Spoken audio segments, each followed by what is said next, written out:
Sorry, आप बोलिए। जी हाँ जी, बोलिए बोलिए अविरल। मैम वो लास्ट टाइम ऐसे वाली क्लास छूट गई थी, तो उसमें मेरे को पता नहीं चला कि आपने मेरे ऐसे का क्या रिव्यू दिया था। आपने अगर दिया हो तो इन केस। मैंने वीडियो अपलोड करी थी, उसमें बताया था कि how to write an essay. उस दिन काफी शायद लोग मिसिंग थे, अटेंड नहीं किया था शायद क्लास, बट मैंने यूट्यूब पे अपलोड करी थी वो क्लास। बट एनीवेज हम एक ओके मैम, वो तो देख लिया था मैम। Okay ma'am. मैंने आप लोगों को भेजा भी था ना, आपकी 2 या 3 कॉपीज जिनकी इवेलुएट, जिन्होंने ऐसे लिख के भेजा था उनकी कॉपी मैंने सेंड भी करी थी। आई थिंक अंकित ने भी भेजा था मुझे लिख के। सोशल मीडिया वाला ना मैम? हाँ जी, सोशल मीडिया वाला। हाँ हाँ, मैंने भेजा था वो। अच्छा, आपने भेजा था सचिन। हाँ ठीक है। हाँ जी। हाँ, मैंने काफी मतलब मेरे सारे को पॉइंट्स फीडबैक। मेंशन किए ना आपको कि क्या कर सकते हैं उसके अंदर। आई थिंक हाँ। काफी स्टोरी फॉर्म में आपने शुरू किया था क्या? हम्म, नहीं I don't remember exactly. Story form में जो ऐसे लिखना स्टार्ट किया था वो आपने ही किया था, स्टोरी फॉर्म वाला? नहीं, मेरा वो डिजिटल नोट था, वन नोट में जो लिखा हुआ था। ओके। हैंड रिटन मतलब पेपर पे नहीं था मेरा।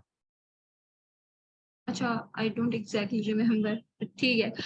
तो मतलब अगर एक ही पेज पे लिखा है तो ऑब्वियसली वो ऐसे तो है ही नहीं। नहीं नहीं, 3 पेज का था, पर वो डिजिटली लिखा है वन नोट में। अच्छा ठीक है, मुझे एग्जैक्टली रिकॉल नहीं कर पा रही मैं। ठीक है, तो ऐसे की कभी सेशन फिर से रख लेंगे, कोई दिक्कत नहीं है, क्योंकि वो शायद आप लोगों ने मिस कर दिया है। बट मैंने लिया था और मैंने यूट्यूब पे अपलोड कर दिया है। Now ask me any doubt if you have any doubt, क्योंकि आप लोग की प्रिपरेशन को आई थिंक 2-3 महीने तो हो चुके हैं, तो कोई तो डाउट आया होगा कि कैसे करना है, क्या प्रॉब्लम आ रही है प्रिपरेशन के अंदर, प्रोसेस के अंदर क्या प्रॉब्लम आ रही है, वो आप मुझसे पूछिए।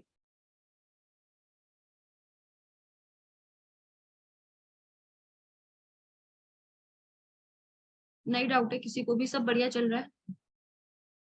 नहीं, मतलब डाउट तो है, सब बढ़िया नहीं चल रहा है। हाँ। प्रिपरेशन से रिलेटेड डाउट है? क्या डाउट है? कौन सा सब्जेक्ट स्टार्ट करना है, ऐसा कोई डाउट है? कैसे करना है? हाँ, मतलब प्रीलिम्स के लिए मैम, अभी क्योंकि पेपर ऐसे आएगा नेक्स्ट टाइम से, तो इतना फैक्चुअल के लिए हिस्ट्री कैसे प्रिपेयर करें, मतलब और ज्योग्राफी भी। ओके। मतलब आई डोंट नो देखो, if it's different now geography, पर हिस्ट्री तो डेफिनेटली मतलब स्टेटमेंट हिस्ट्री बेस्ड के है ना पूरा। क्वेश्चन एनसीईआरटी से आए हैं। जो वो सोर्सेज वगैरह हैं, जो बोला जा रहा है ना कि सोर्सेज जो हम छोड़ देते हैं, आप तमिलनाडु के एनसीईआरटी पढ़िए, उसके अंदर है ये चीजें। और दूसरी अच्छा। चीज ये है कि लूसेंट जो मैंने बोला है, लूसेंट आप देखोगे अगर, जो इंग्लिश मीडियम में होगा, आप वो इंग्लिश मीडियम या हिंदी मीडियम में, हिंदी मीडियम की, तो उसमें काफी फैक्चुअल चीजें स्टार्ट होती है, जैसे एंशियंट इंडिया की फैक्चुअल चीजें होंगी।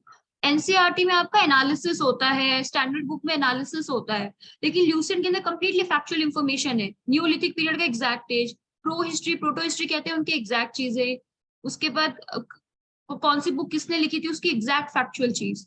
तो आपकी ल्यूसेंट जो है वो इसके लिए एकदम सही है कि आप उस सोर्स से पढ़े आप हिस्ट्री के लिए। सिमिलरली विद ज्योग्राफी, ज्योग्राफी में भी फैक्चुअल चीजें काफी पूछी गई थी, तो ज्योग्राफी में करंट अफेयर्स की फैक्चुअल चीजें थी, और प्लस ऑब्वियसली स्टैटिक में भी फैक्चुअल था। तो उसके लिए भी मैं आपको बोलूंगी कि अभी सारी सब्जेक्ट्स के लिए सारे सब्जेक्ट्स की एनसीईआरटी और स्टैंडर्ड बुक पढ़ने के साथ साथ आपको ल्यूसेंट भी फैक्चुअल चीजों के लिए रेफर करनी चाहिए। मैम एनवायरनमेंट के लिए क्या होगा? उसमें 17 क्वेश्चन आए थे एनवायरनमेंट से related. Environment was very difficult, बहुत डिफिकल्ट था, लेकिन आपको अपना बेस तो बनाना ही पड़ेगा, और बेस बनाने के लिए आईसीएससी बोर्ड की 9th और 10th की एनसीईआरटी आप देखिए। बाकी शंकर आईएएस जो इन्वायरमेंट के नोट्स निकालता है वो भी अच्छा है, और मेंस में विजन आईएएस के इन्वायरमेंट इम्पैक्ट असेसमेंट करके एक टॉपिक है, उस पे काफी अच्छे नोट्स है, वो भी आप वहां से प्रेफर कर सकते हो।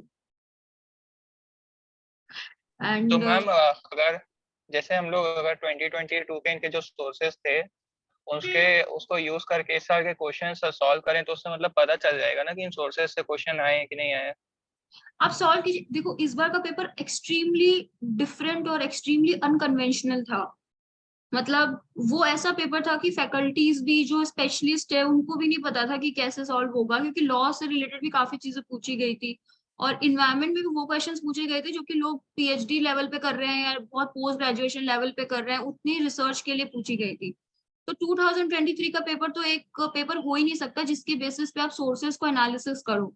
आपको सोर्सेस तो वही रखना है, लेकिन आपको इन क्वेश्चंस जो 2023 में क्वेश्चंस आए पीवाईक्यू, इनको सामने रख के ये देखना है कि हाँ ये हम टॉपिक इसमें आ रहा है कि मतलब इनको रट्टा मार लो 100 क्वेश्चंस को। जब भी आंसर की तो अभी यूपीएससी भी निकालता नहीं, अगले साल निकालेगा, बट आप इन क्वेश्चंस को काफी ढंग से कर लो। मतलब ये है,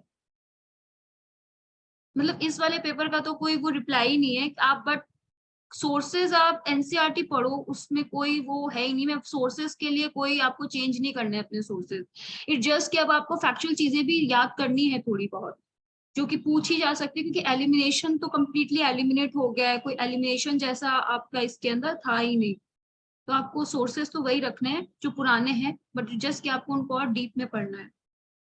बट इतना डीप में भी मत पढ़ने लगो कि नियोलिथिक को अगर 1 घंटे देना है तो वो 1 दिन में चला जा रहा है, इतना भी डीप में नहीं पढ़ना है। मतलब डीप इन द सेंस कि क्वेश्चन सॉल्व होने लगे वैसा पढ़ना है।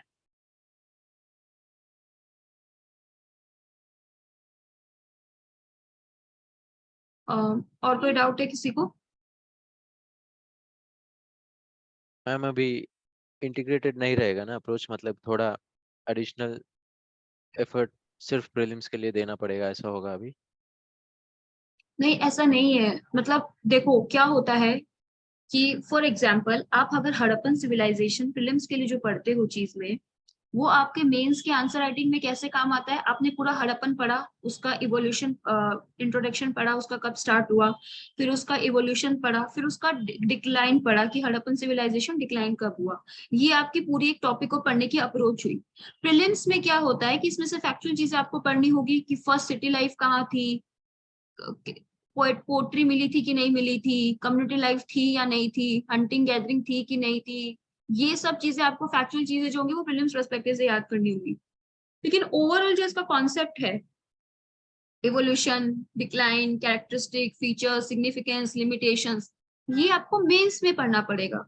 तो स्टडी तो हमेशा इंटीग्रेटेड ही होगी ना, स्टडी हमेशा ही इंटीग्रेटेड होगी। इट जस्ट कि आपको मेंस के अंदर आंसर राइटिंग के अंदर को लिखना है और प्रीलिम्स में फैक्चुअल चीजें याद रखनी ही रखनी है।